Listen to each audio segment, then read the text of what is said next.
आज ये कार्यक्रम आप सबके समक्ष करने के पीछे ये विचार था कि बचपन से बहुत से गाने सुनते आई हूँ मैं जो यमन राग पे आधारित थे हैं, मतलब सीखने से पहले भी सुने, जब सीखने लगी तब भी काफ़ी सारे सुने। इतने सारे पॉपुलर गाने हैं जो कि बहुतों को मालूम भी नहीं होता कि ये मेरे ख्याल से सबसे ज़्यादा एक्सप्लोर किया गया राग यमन ही है, चाहे वो बॉलीवुड म्यूज़िक में हो, गज़ल में हो, सूफ़ी संगीत में हो, किसी भी जॉनर में हो। जैसे सर कह के गए, यमन राग गाने के बाद अवार्ड मिलने वाले भी लोग हैं। सो आप समझ सकते हैं कि क्या पॉपुलैरिटी है इस राग की। तो यही सोच लेके हमने सोचा कि जितने भी पॉपुलर गाने हैं सारे तो हम यहाँ नहीं गा पाएंगे, कुछ गानों की झलकियाँ आपको दिखाएंगे, कुछ पूरे पूरे गाने गाएंगे। इस तरह से एक शाम यमन के महफिल के नाम हमने करने की सोची और यमन के जो भी अलग अलग रंग हैं आपके सामने हम रखने की कोशिश करेंगे। आशा है आप सबको ये कोशिश अच्छी लगे, जिसकी शुरुआत हम एक मराठी नाट्य गीत से करेंगे। मराठी नाट्य संगीत की बहुत प्राचीन परंपरा चली आ रही है, तो ये जो नाट्य पद है ये भी बहुत पॉपुलर है और राग यमन पर ही आधारित है, जिसके बारे में तेजस्विनी कुछ कहेंगी।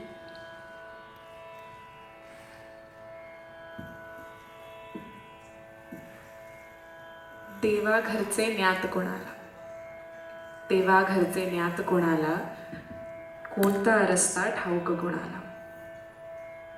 देवा घरचे न्यात कोणाला, कोणता रस्ता ठाऊक कोणाला.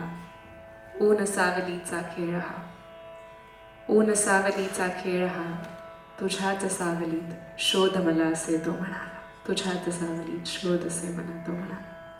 देवा घरचे न्यात कोणाला.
देवा